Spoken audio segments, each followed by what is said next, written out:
Nós vamos passar ao Ministério da Palavra. Eu tenho certeza que Deus quer falar ao seu coração. Eu quero convidar você a abrir sua Bíblia, por gentileza, em Romanos, no capítulo 12. Nós vamos ler juntos dos versos 17 a 21. Romanos 12, de 17 a 21. O texto diz assim: não paguem a ninguém mal por mal. Procurem fazer o bem diante de todos. Se possível, no que depender de vocês, vivam em paz com todas as pessoas. Meus amados, não façam justiça com as próprias mãos, mas deem lugar à ira de Deus. Pois está escrito: a mim pertence a vingança, eu é que retribuirei, diz o Senhor. Façam o contrário. Se o seu inimigo tiver fome, dele de comer. Se tiver sede, dele de beber. Porque fazendo isso, você amontoará brasas vivas sobre a cabeça dele. Não se deixe vencer pelo mal, mas vença o mal com o bem.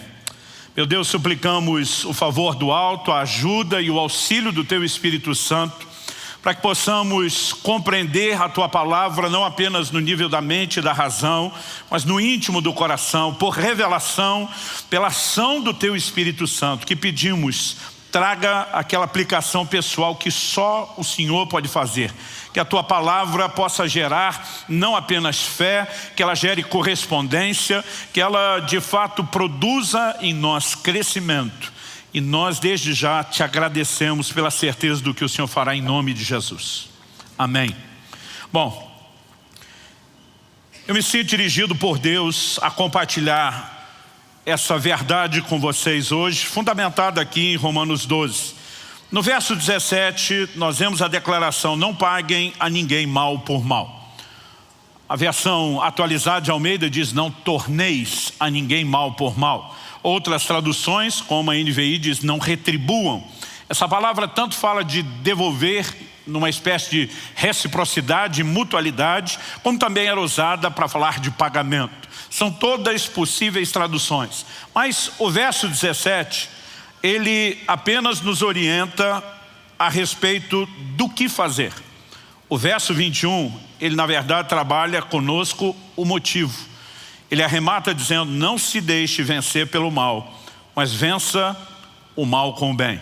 Não devolver o mal que nos faz, pelo contrário, né? O verso 18 diz: no que depender de vocês, vivam em paz com todas as pessoas. Nós precisamos entender que Deus tem nos chamado a fazer o bem, como diz o ditado, não importa quem. Mesmo quem de alguma forma nos fere, mesmo quem nos maltrata, mesmo quem nos persegue. Mas repito, é importante entender não só aquilo que somos direcionados a fazer. O verso 17 diz: procurem fazer o bem diante de todos. Ou seja, não há seletividade na hora de fazer o bem. Agora, o verso 21, repito, ele diz respeito ao motivo. Para que o mal não triunfe, nós precisamos vencê-lo por meio do bem. O apóstolo Paulo, usado por Deus para escrever essas palavras, ele podia falar muito bem a respeito do assunto, com muita propriedade, pelo menos em duas perspectivas. Antes da conversão, ele foi um perseguidor da igreja. E ele lidou com a realidade prática de cristãos que obedeciam o ensino de Jesus, de orar pelos inimigos, né? Não só amá-los, mas orar por aqueles que nos perseguem. E acredito que isso teve um impacto enorme na vida do próprio apóstolo. Depois de convertido, ele passa a viver o outro lado. Ele agora vive perseguição o tempo todo. E ele passa a andar nessas verdades. Então, dos dois ângulos, antes de converter, lidando com crentes que retribuíam o mal com o bem, depois de convertido, andando nessa verdade, podemos dizer que ele estava experimentado em todos os ângulos. Mas ele não está falando apenas da perspectiva de uma experiência. O tempo todo ele está citando textos da Bíblia, porções do Antigo Testamento. A mim pertence a vingança, eu é que retribuirei, diz o Senhor. É uma citação de Deuteronômio 32:5. Se o teu inimigo tiver fome, dele de comer, se tiver sede, dele de beber, porque fazendo isso você amontoará brasas vivas sobre a cabeça dele. É uma citação de Provérbios 25, de 21 a 22. Né? Quando ele diz: a ninguém pagueis mal por mal, uma referência a Provérbios 20, 22, ou seja, o tempo todo ele está dizendo, a Escritura é essa, o plano de Deus é esse. E esse volume de citações bíblicas nos mostram não só como nossa vida deve ser guiada, orientada pela palavra de Deus, mas o como a soma de muitos desses textos nos ajuda a ter uma perspectiva maior, mais abrangente de um fato. Obviamente, se a gente apenas lê Romanos capítulo 12, como lemos aqui do verso 17 ao 21, não existe a necessidade de nenhuma explicação profunda para que a gente entenda o que é que se requer de nós. Mas acredito que quanto melhor a gente entende o combo, o pacote de princípios que está envolvido por trás dessa orientação, e aliás eu particularmente sou esse tipo de gente, que quando entendo o porquê de uma orientação é muito mais fácil abraçá-la. Eu acredito que à medida que a gente consegue ver um pouquinho mais do que está presente, talvez o nosso coração consiga entender que há mais benefícios do que normalmente nós temos imaginado ou concluído quando decidimos andar na orientação de Deus. Embora o verso 17 está falando sobre não pagar mal em troca do mal, o verso 21, como eu disse, que tem mais a ver com a motivação, usa a expressão, não se deixe vencer pelo mal, mas vença o mal com o bem. O tema da minha mensagem hoje é vencendo o mal com o bem. E eu quero te chamar a um entendimento que possa te ajudar numa ação prática de como se conduzir de maneira a expressar bem o Evangelho. Não devolver o mal com o mal, simplesmente dizer, eu não retribuo o mal que me fizeram, é apenas uma atitude passiva. Pagar o mal com o bem é uma atitude ativa. Muitas vezes a gente apenas pensa que devemos evitar fazer o que é errado. Mas a Bíblia não nos ensina somente a evitar fazer o que é errado, como também nos ensina de forma intencional a fazer aquilo que é correto. Por exemplo, em Mateus 7, 1 e 2, Jesus diz, não julgueis, para que vocês não sejam julgados. Não condeneis, para que não sejam condenados. Aqui ele está falando do que de errado nós não podemos fazer. Mas depois em Mateus 7,12, ele diz, fazei aos outros o que quereis que vos façam. Ou seja, eu não apenas me guardo de fazer o mal que eu não quero receber, mas eu decido praticar o bem que eu espero que me seja feito. Independente de como agiram para conosco. Nós precisamos entender que andamos baseados, fundamentados em princípios, não apenas de forma reativa. Infelizmente, a maioria das pessoas, às vezes muitos cristãos, estão apenas respondendo, reagindo à forma como lhes tratam. E o ensino bíblico, para mim e para você, é diferente. É mais do que você vencer a ofensa, é ir além do perdão, é dizer, eu retribuo o mal com o bem. Eu me lembro de uma ocasião, há um tempo atrás, essa é uma frase que já repeti muito nos últimos anos, mas de uma pessoa que me aborda indignado. Ela me viu falando bem publicamente de uma pessoa que ela sabia, que eu sabia, que a pessoa estava falando mal de mim publicamente. E ela falou assim, eu não entendo você. Você sabe que o fulano te detona e você está falando bem dele. Falei, o que fulano faz revela quem ele é. O que eu faço revela quem eu sou. Se eu simplesmente jogo o mesmo jogo, eu estou deixando que ele me rebaixe a um nível diferente das Escrituras. Deus não nos chamou para sermos reativos ao comportamento das pessoas. Deus nos chamou para espelhar o caráter dele e o comportamento que ele mesmo tem. A Bíblia diz que ele nos amou quando éramos seus inimigos. Ele nos fez o bem por meio de Cristo quando éramos seus inimigos. E ele estabeleceu qual o padrão, qual o princípio no qual eu e você devemos andar. Quem está entendendo, diga amém.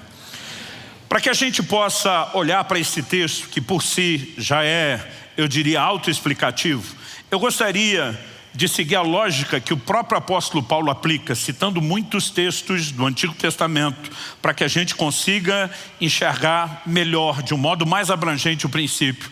Eu gostaria de falar de outros textos bíblicos que ilustram de uma maneira muito prática o que Paulo está dizendo. Nós temos pelo menos 2 exemplos no Velho Testamento de gente que deu de comer e deu de beber para outras pessoas que lhe tinham feito mal.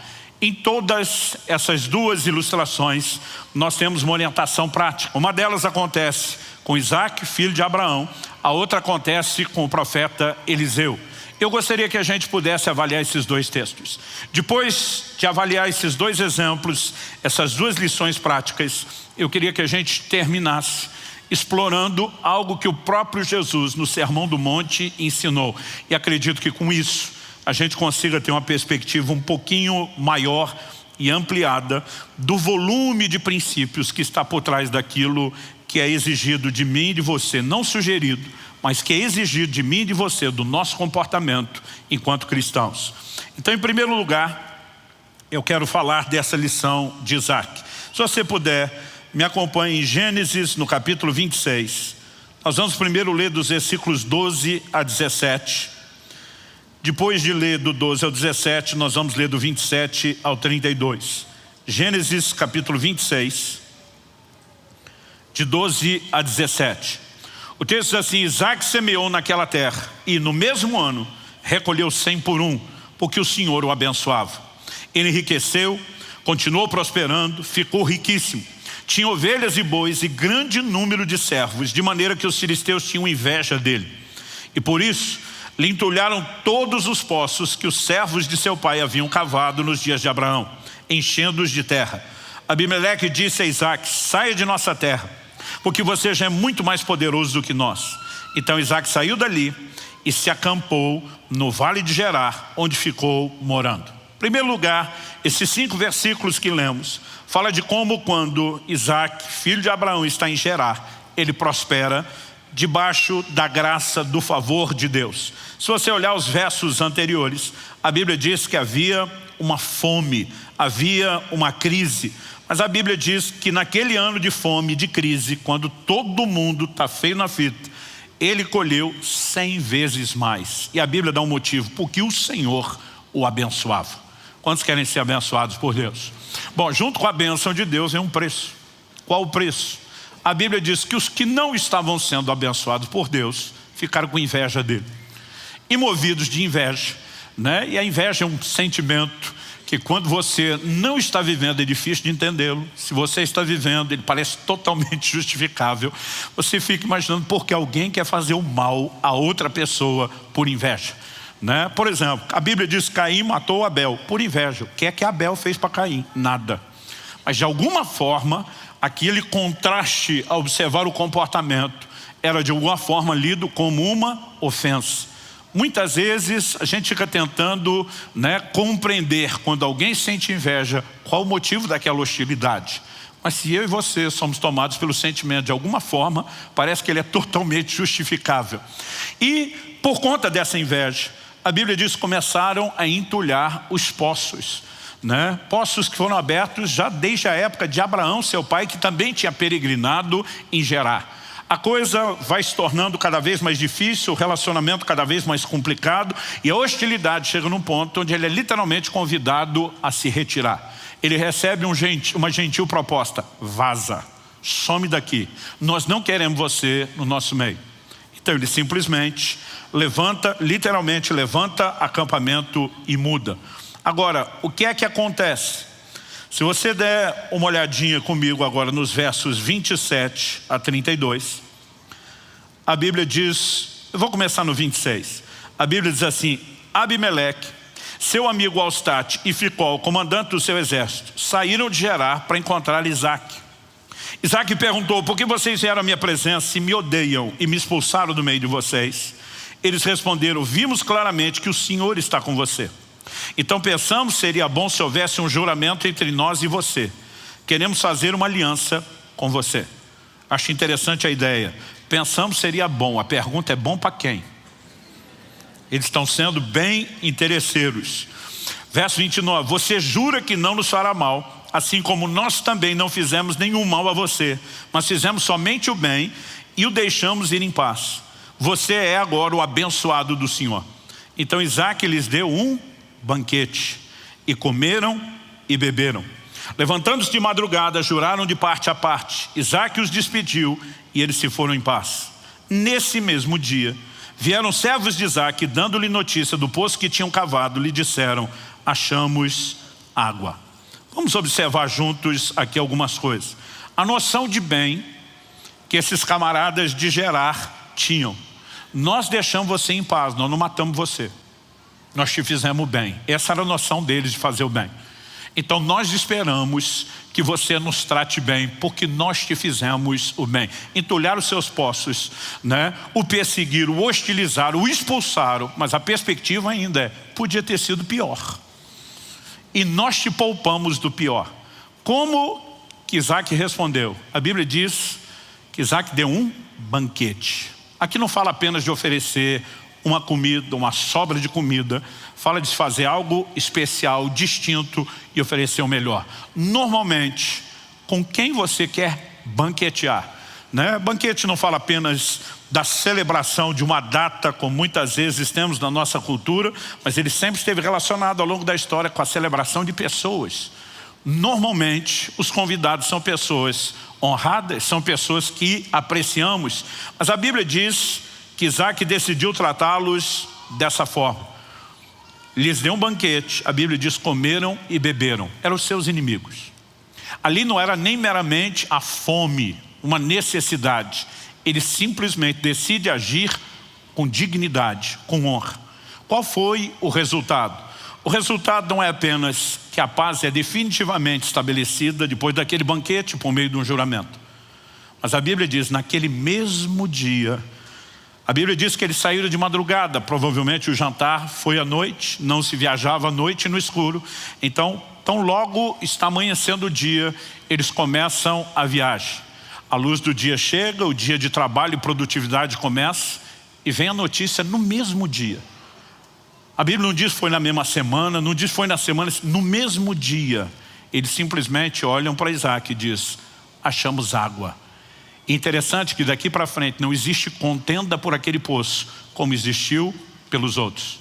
Deixa eu dizer algo para você. É indiscutível que quando eu e você nos aliamos ao coração de Deus, nós passamos a estar debaixo de intervenções de Deus de uma forma sobrenatural. A nossa cabeça, ela muitas vezes nos engana, porque nós somos tentados a colocar em xeque aquilo que Deus fala. Muitas vezes eu e você queremos ter toda a certeza de que se o que Deus falou é realmente certo ou não, se é justo ou não, como se ele não fosse confiável. Eu gosto de dizer que o primeiro pecado cometido pelo homem lá no jardim não foi a desobediência ao que Deus falou, foi a incredulidade. Quando Satanás consegue colocar no coração do primeiro casal o questionamento se o que Deus falou é justo ou não, ou qual a intenção que Deus tem por trás daquilo, é que ele consegue minar a obediência depois. Porque a obediência, ela sempre é fundamentada na fé e na confiança. E aí você precisamos aprender a confiar em Deus. Por exemplo, o tempo todo, quando estamos falando do assunto da ofensa, que é o que está relacionado com o que vamos abordar aqui hoje. Quando falamos só sobre perdão. Perdão é só não retribuir o mal com o mal, é liberar alguém no coração. Uma das coisas que eu mais ouço em 30 anos de ministério pastoral, as pessoas dizem, não é justo. Eu digo, como não é justo? A Bíblia diz que Deus é justo, que Deus não é injusto. Nada do que Deus faz ou propõe é injusto. É uma extensão do que Ele é. Deus oferece perdão. Deus nos pede para perdoar como Ele. Como pode ser injusto? Porque nós somos traídos pelo quê? Pelas emoções. Fulano me ofendeu e agora eu não posso fazer nada, fica por isso mesmo. A Bíblia nunca diz que fica por isso mesmo. Quando você perdoa, você decide, de acordo com o texto, você não fazer justiça. E quando Deus diz, não vingue a você mesmo, não faça justiça com as suas mãos, Ele se apresenta como justo juiz. E Ele está dizendo que quando você não julga, Ele pode ser o seu juiz. Mas se você for o seu próprio, Ele não será o seu juiz. Então, na verdade, eu posso te garantir que não é justo, é você se vingar e fazer justiça com a sua lente, com a sua perspectiva limitada. Quando nós simplesmente não julgamos e confiamos em Deus, é Ele que entra em cena, é Ele que cuida de tudo. Nós precisamos entender que nesse momento Isaac não está apenas escolhendo um caminho de passividade. Ele escolhe intencionalmente, eu vou fazer o bem. Mas essa turma fez mal, o que eles fazem reflete quem eles são. O que eu faço precisa refletir o que eu sou. Eu não posso ser um espelho das pessoas, de como elas me tratam. Eu preciso ser um espelho de Deus, de quem Ele é, porque Ele me chamou para ser parecido com Ele. Quem está entendendo? Agora, quando entramos neste lugar, não só o nosso coração é abençoado, não só a paz pode ser desencadeada, mas intervenções serão experimentadas da parte de Deus. Aliás, eu acho interessante observar que quando a gente observa histórias como essa, uma coisa que me vem o tempo todo ao coração, né? O verso 16 diz que eles pediram para Isaac deixar Gerar, sair da terra deles, né? O verso 23 diz que dali Isaac foi para Berseba. Nós não lemos o verso 23. O 24 diz, na mesma noite que ele sai, o Senhor lhe apareceu e disse: eu sou o Deus de seu pai Abraão, não tenha medo, porque eu estou com você. Eu o abençoarei, multiplicarei a sua descendência por amor de Abraão, meu servo. O que Deus está dizendo? Não assusta com a ameaça deles, nem com a hostilidade deles. Eu estou com você. Eu e você não podemos ler se Deus está conosco por meio das circunstâncias que enfrentamos. O que eu e você precisamos entender é a garantia dele. Deus está dizendo: eu te fiz uma promessa, eu vou cumprir meu propósito. O interessante é que enquanto estava em Gerar o tempo todo, as pessoas estão entulhando os poços. E na verdade tudo o que Isaac fez foi abrir de novo os poços de seu pai Abraão, que o povo entulhou de novo. Quando movido por aquela circunstância ele sai, ele dessa vez vai abrir o seu próprio poço. Ele não vai apenas viver na sombra de seu pai, ele vai entrar num lugar novo de conquistas. E aqui não existe mais problemas acontecendo. Ao que eu e você precisamos acreditar é a garantia e a certeza de que as pessoas podem até fazer o mal, mas não nos tirar do plano ou do propósito de Deus. Nós precisamos confiar que a nossa vida está nas mãos de Deus e que Ele cuida da gente. Eu esperava que alguém ia dar um amém, glória a Deus. Então fica pronto, vamos tentar de novo. Nós precisamos confiar que o nosso destino não está na mão das pessoas, muito menos das que nos hostilizam, mas está nas mãos de Deus. Romanos capítulo 8, verso 28 diz: todas as coisas contribuem juntamente para o bem daqueles que amam a Deus e são chamados segundo o seu propósito. Quantos aqui amam ao Senhor? Mas o texto não diz que as coisas contribuem para o bem só dos que amam a Deus. São chamados segundo o seu propósito. Deus tem um plano, Deus tem um propósito para cada um de nós. Além do propósito geral, para todos, que é o mesmo da salvação, Ele tem planos individuais. Se existe alguém que pode acreditar na tal da teoria da conspiração, é o crente. Tudo conspira em teu favor, porque há um Deus cuidando de você. Ele tem o poder de usar tudo, todas as coisas. Olha para a vida de José. Seus irmãos se levantam contra ele, o perseguem, né, o traem, o vendem da forma que fizeram. E tudo que eles conseguiram, na linguagem do futebol, foi colocá-lo na cara do gol, no lugar certo, na hora certa, para viver o plano e o propósito de Deus. Que o nosso destino não está na mão das pessoas, está na mão de Deus. Então eu e você podemos olhar não só com misericórdia para quem nos faz o mal, mas com entendimento. Deus tem a capacidade de usar até sua hostilidade contra mim, para me colocar num lugar melhor, para me fazer prosperar, para cumprir o plano e o propósito dele. Provavelmente, ainda que estivesse já debaixo de uma certa medida de bênção e prosperando, Isaac não teria vivido o que viveu sem aquela mudança. Provavelmente a mudança não teria acontecido, nem sido desencadeada num ambiente onde não houvesse aqueles problemas. Eu e você precisamos entender e confiar que nada, absolutamente nada, quando eu e você estamos de fato nos sujeitando a Deus, crendo e confiando nele, foge ao controle de Deus, é o poder de reciclagem de Deus. Eu não estou dizendo, quando cito José, que Deus fez os seus irmãos fazerem aquilo. Em Gênesis, no capítulo 50, no verso 20, José pontua a diferença dos seus irmãos e diz: vocês intentaram o mal contra mim. Está dizendo, foi vocês. Mas Deus o transformou em bem. Ele diz, a ruindade era de vocês, a capacidade de reciclar o ataque de vocês contra mim, transformá-lo em bênção. Isso é fruto do amor de Deus que cuida de cada um de nós. Além desse entendimento de que as pessoas não têm o poder de exercer controle sobre o nosso destino, nós precisamos acreditar que há bênçãos provenientes dessa nossa atitude. Ele recebeu a notícia no mesmo dia, né? Amanheceu, o sol clareia e ele simplesmente alcança aquilo que vem lutando por tanto tempo sem conseguir. Me faz ver o dedo de Deus. E eu e você podemos ver muito mais do que Deus tem para nós quando decidimos andar em obediência aos seus mandamentos. Segunda lição que eu gostaria que nós avaliássemos é o que nós aprendemos com o profeta Eliseu. Eu vou ler um texto um pouquinho longo e eu quero que você possa ler esse texto, assim como fizemos com o primeiro, com a lente que o Novo Testamento dá a respeito do Antigo. Romanos 15:4 diz: tudo quanto foi escrito, para nosso ensino foi escrito. 1 Coríntios capítulo 10, verso 11, falando dos relatos, dos registros sobre o povo de Israel do Antigo Testamento, diz: essas coisas lhes aconteciam e foram escritas para nossa advertência, para nosso exemplo de quem são chegados os fins dos tempos. Então vamos para um desses textos. Segundo livro de Reis, capítulo 6, eu vou ler a partir do verso 8, e nós vamos ler juntos aí até o verso 23. O texto diz: o rei da Síria estava em guerra contra Israel. E, em conselho com seus oficiais, disse: em tal e tal lugar estará o meu acampamento. Mas o homem de Deus mandou dizer ao rei de Israel: evite passar por tal lugar, porque os sírios estão descendo para ali.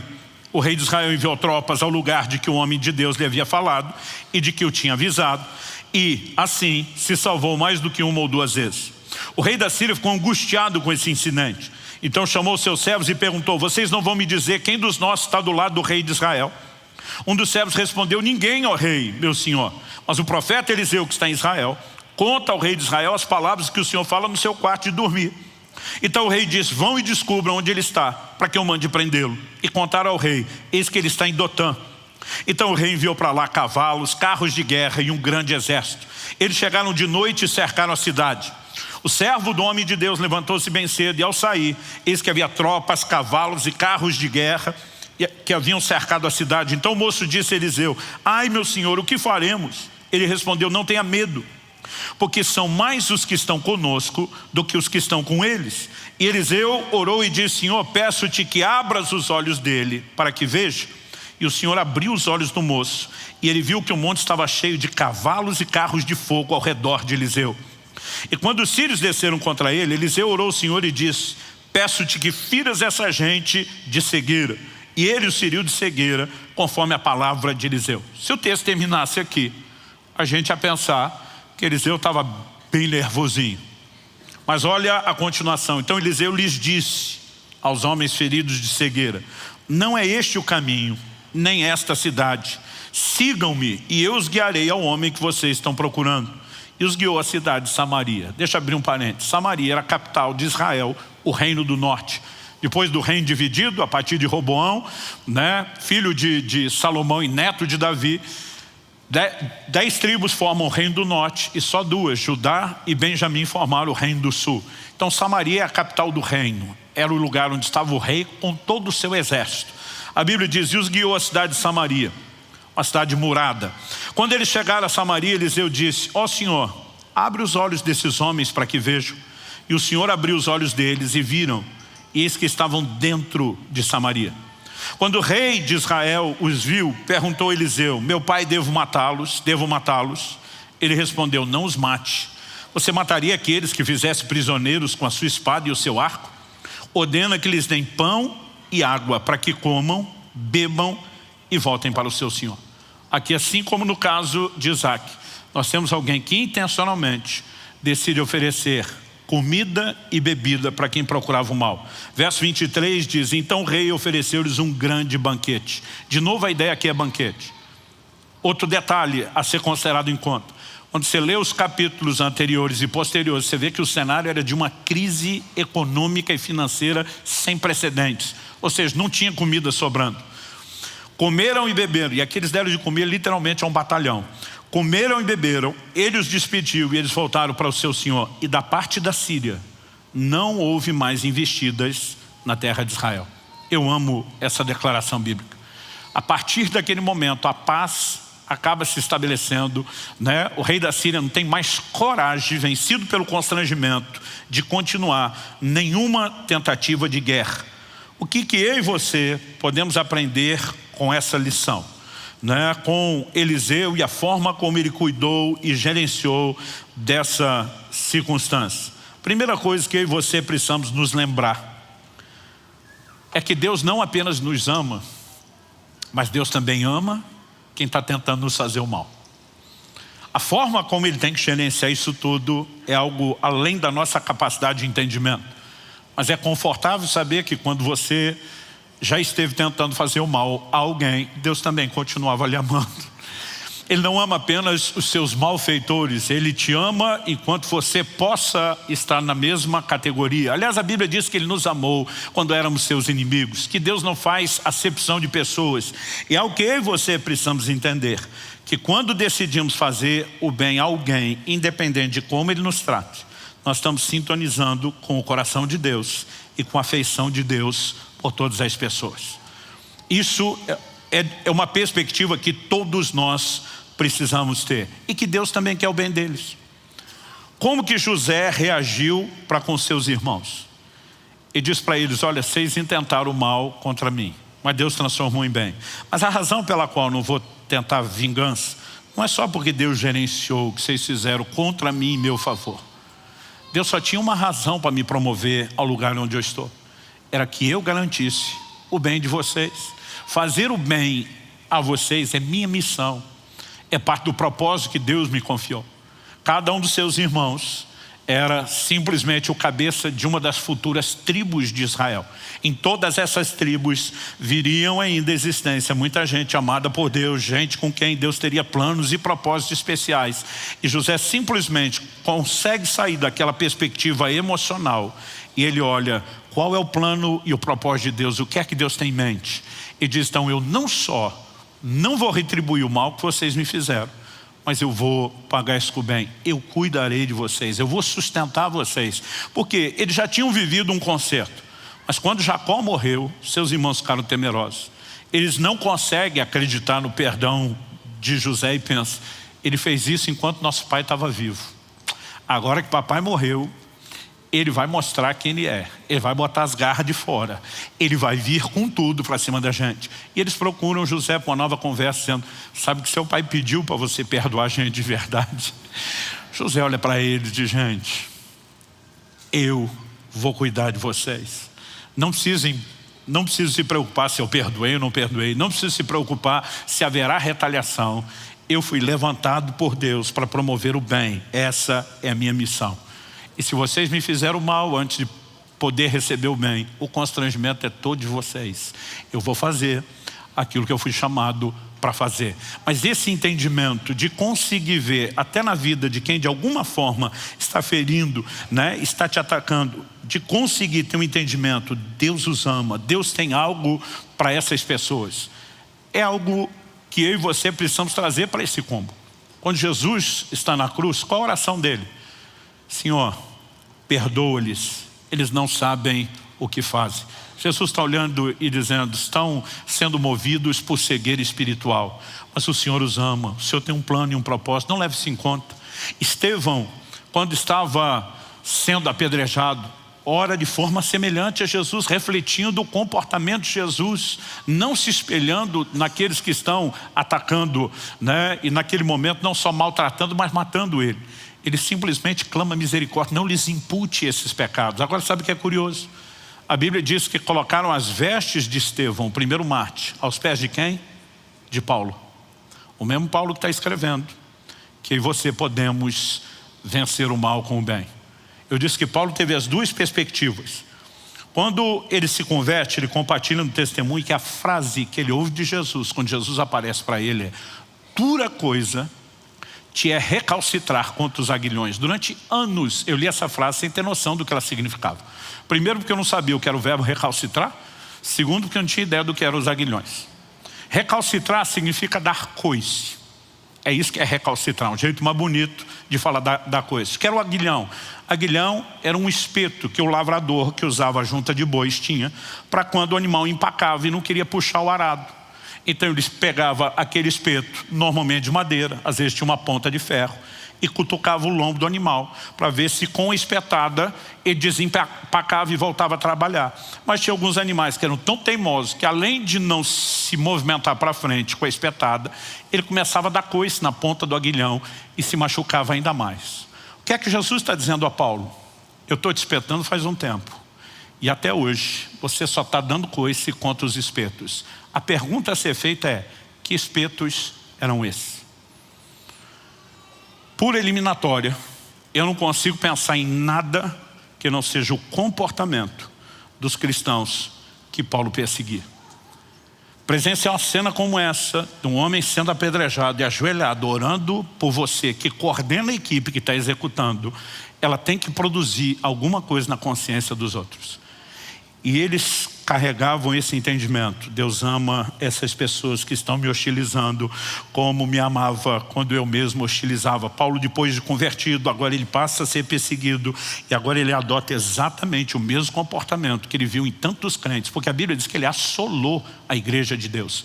Ele perseguiu a igreja. Ele arrastava homens e mulheres à prisão, consentia com a morte de muitos como a de Estevão, mas ele simplesmente passa a ter um entendimento que os que o trataram bem também o tinham. Deus tem um plano na vida de quem está me fazendo mal. Existe algum nível de cegueira espiritual, emocional, qualquer que seja, que esteja levando essa pessoa a me atacar, mas Deus tem um plano e um propósito para ele, como tem para mim.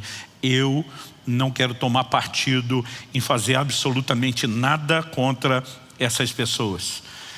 Algo que eu também e você precisamos entender é a consciência de que Deus está conosco, mesmo quando nos persegue. Tem uns crentes que eles acreditam que Deus está com eles só se as coisas estiverem boas. Nós precisamos entender que Deus está conosco quando as circunstâncias são favoráveis e quando não são. Ele prometeu: eis que estou convosco todos os dias até a consumação dos séculos. Eu sei que a gente oscila emocionalmente em altos e baixos, mas eu gosto do Salmo 139, diz: se eu subir aos céus, o Senhor está. Se eu fizer a minha cama no mais profundo abismo, o Senhor também está ali. Nos altos e baixos, Ele está conosco o tempo todo. A presença de Deus conosco não depende de circunstâncias, não depende de como eu e você nos sentimos. A Bíblia diz que Isaac está sendo hostilizado pelos filisteus justamente porque Deus o abençoa. A Bíblia diz que Deus era com José e ele não deixou de ser hostilizado porque Deus era com ele. A questão é os desdobramentos que as circunstâncias vão ter porque Deus era com ele. Então, em cada uma dessas situações, Eliseu, o rapaz está com ele, está apavorado, está olhando só o natural. A cidade está cercada por um exército. Deus olha e diz: Senhor, abre os olhos do piá, versão paranaense da Bíblia.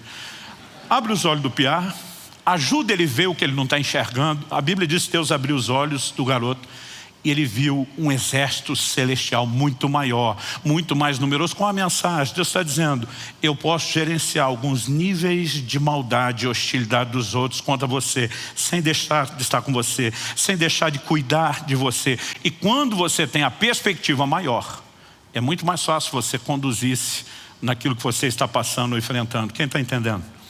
Deus está conosco, mesmo quando nos persegue. Agora, eu gostaria que a gente juntasse essas duas lições de gente que deu literalmente de comer e beber aos seus inimigos e foram abençoados por Deus. Pastor, Isaac abriu um poço novo. Qual foi a bênção de Eliseu? Bom, Eliseu não foi preso. O rei da Síria não atacou mais a Israel. Durante o restante do relato daquela história, a Bíblia diz: da parte da Síria não houve mais investidas. Eu e você podemos viver intervenções sobrenaturais quando decidimos cooperar com Deus. Mas eu gostaria que a gente pudesse avaliar, que Paulo está instruindo esses exemplos que nós vimos a partir da perspectiva do ensino de Jesus. Vá comigo para Mateus capítulo 5. Eu gostaria que a gente lesse junto do verso 43 até o 48. Nosso Senhor diz: vocês ouviram o que foi dito: ame o seu próximo e odeie o seu inimigo. Uma referência a Levítico 19, 18. Mas Jesus afirma: eu, porém, lhes digo: amem os seus inimigos, orem pelos que perseguem vocês. Essa orientação, verso 45, vai trazer o indicativo de propósito, para demonstrarem que são filhos do Pai de vocês que está nos céus. Porque Ele faz o seu sol nascer sobre maus e bons, e vir chuva sobre justos e injustos. Porque se vocês amam aqueles que os amam, que recompensa terão? Os publicanos também não fazem o mesmo? E se saudarem somente os seus irmãos, o que é que estão fazendo demais? Os gentios também não fazem o mesmo? Portanto, sejam perfeitos, como é perfeito o Pai de vocês que está nos céus. Então, portanto, esse link, conjunção explicativa, tem tudo a ver com toda a ideia e o raciocínio que está sendo desenvolvido. Sejam perfeitos, como é perfeito o Pai de vocês que está nos céus. Por que é que nós temos que amar os inimigos, orar por aqueles que nos perseguem? O verso 46 diz, para demonstrarem que são filhos do Pai Celeste. O filho é aquele que carrega o DNA do Pai, que reproduz a natureza do Pai, que manifesta o comportamento do Pai. O que é que a Bíblia instrui a mim e a você enquanto filhos? Efésios 5:1 diz que nós devemos ser imitadores de Deus como filhos amados. Deus espera que a minha e a sua conduta não apenas possa proteger o nosso coração, porque quando eu e você decidimos não retornar o mal com o mal, mas pagar o mal com o bem, não estamos fazendo o bem apenas aos nossos ofensores. Evidente que também estamos guardando o nosso próprio coração. Estamos fazendo bem a nós mesmos. Mas Deus está dizendo, a ideia não é apenas poupar você e ainda assim transbordar misericórdia para com o outro. É que vocês sejam instrumentos que revelem o caráter de Deus nessa terra. Ou seja, o meu e o seu comportamento não pode ser espelhado no comportamento dos outros. É por isso que eu e você não podemos ser reativos. O nosso comportamento, ele se espelha em quem Deus é. E a gente simplesmente transborda isso diante de outras pessoas. Porque a questão não é só pagar o mal com o mal. Se você só faz o bem, não a todas as pessoas, mas só quem te fez, a pergunta de Jesus é, qual a diferença entre você e um publicano, entre você e um gentil? Ele está usando os termos que as pessoas conheciam na época para se referir aos pagãos, aos que não temiam e não serviam a Deus. Ele está dizendo, se você é reativo e retribui mal com mal e só dá o bem a quem te faz o bem, você está nivelado com qualquer ímpio. Mas o seu comportamento não pode ser o do ímpio. Por quê? Porque agora que você nasceu de novo, você recebeu um novo DNA, você recebeu uma nova natureza, e é essa natureza que tem que te governar. Quando nós começamos a juntar as peças do quebra-cabeça, a gente percebe não só que não há injustiça naquilo que Deus nos apresenta, como nós precisamos entender qual é o conceito de ser filho, é reproduzir a natureza de nosso Pai. Em Mateus, no capítulo 7, Jesus diz lá no verso 1 e 2, para a gente não fazer o mal que a gente não quer que retorne. Porque há uma lei espiritual de semeadura e ceifa.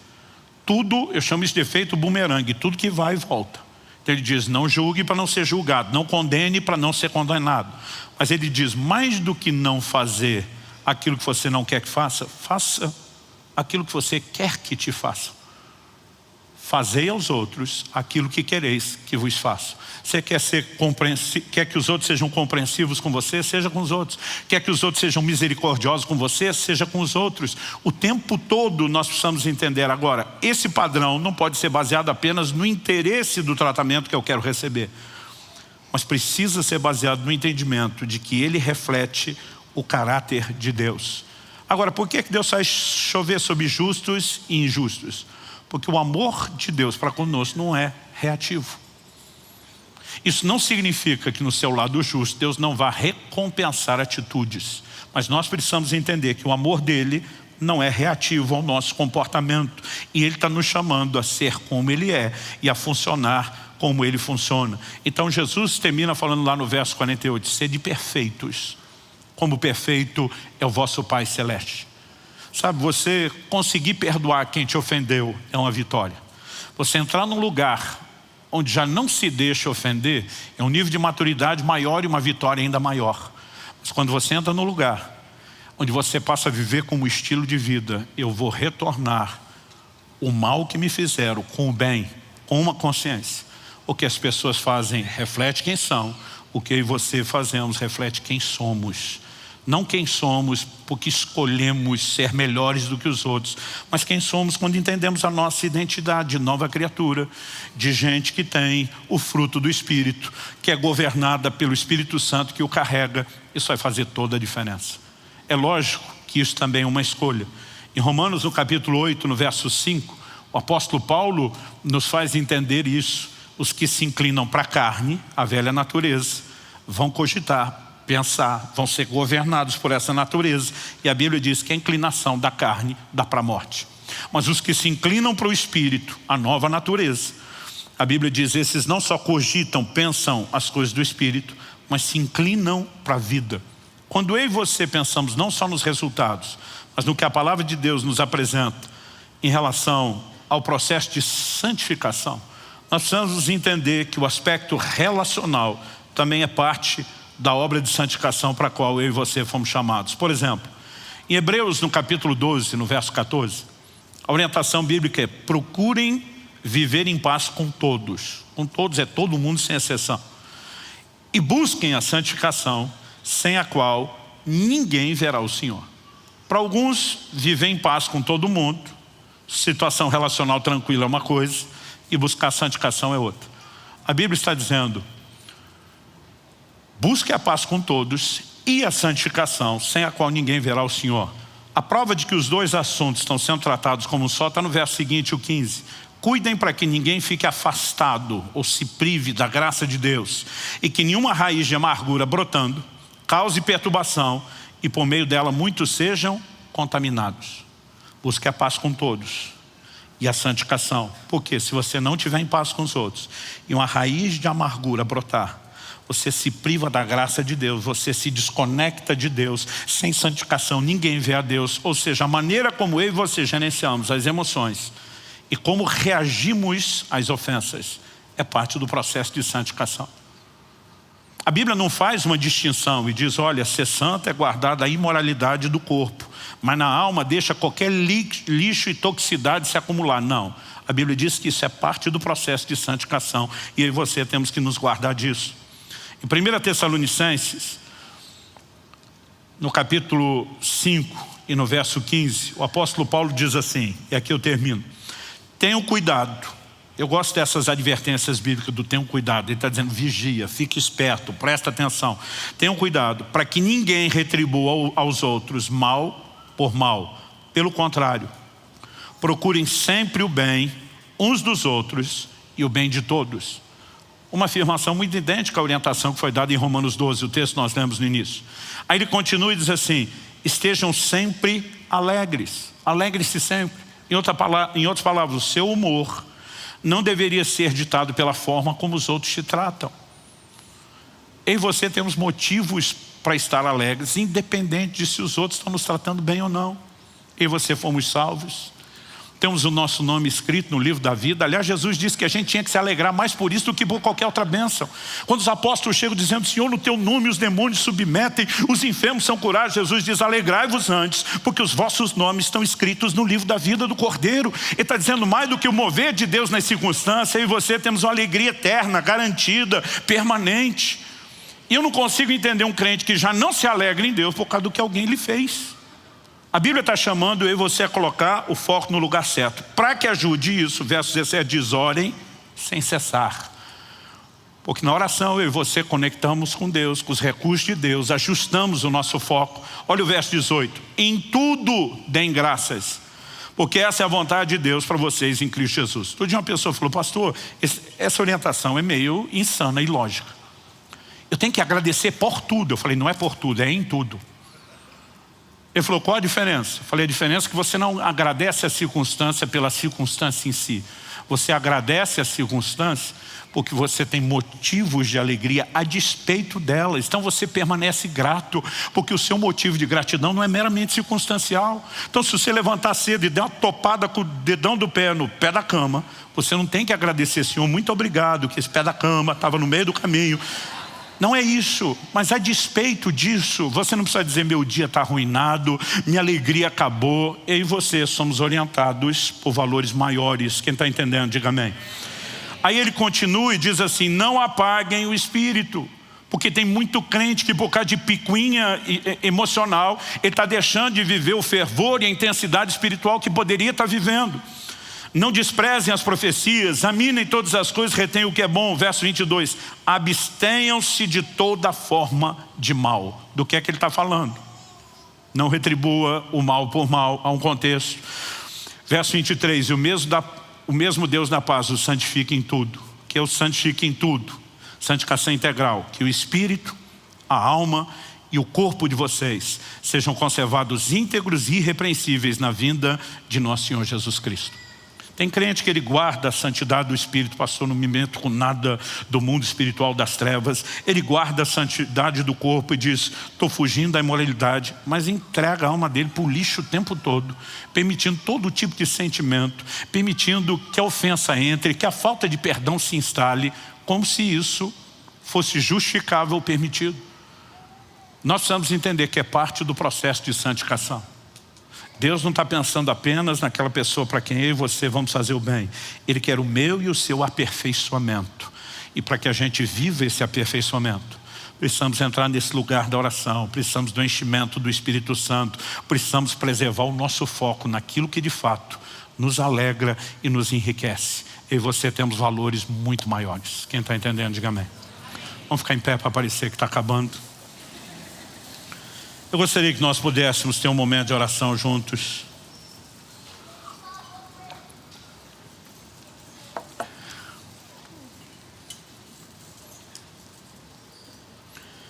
Eu gosto muito, diante de toda e qualquer palavra que eu recebo de Deus, seja num culto, seja meditando na Escritura, num momento devocional, conversando com alguém, ficar me perguntando o que é que de forma prática eu posso fazer. Eu sei que nós mexemos aqui em muitos ângulos e perspectivas, tentando montar o quebra-cabeça todo. E às vezes Deus mexe mais com um numa área, com outro em outra. De repente o que Deus mais queria trazer ao seu coração é aquele lugar de fé e confiança, seu destino profético. Não está na mão das pessoas, está na mão dele.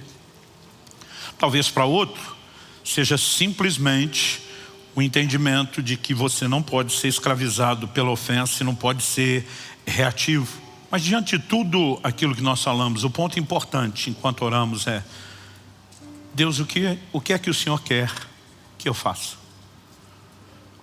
Há momentos onde, quando fazemos o bem para quem nos fez o mal, isso é uma lição para a pessoa, sem contar no banho de constrangimento.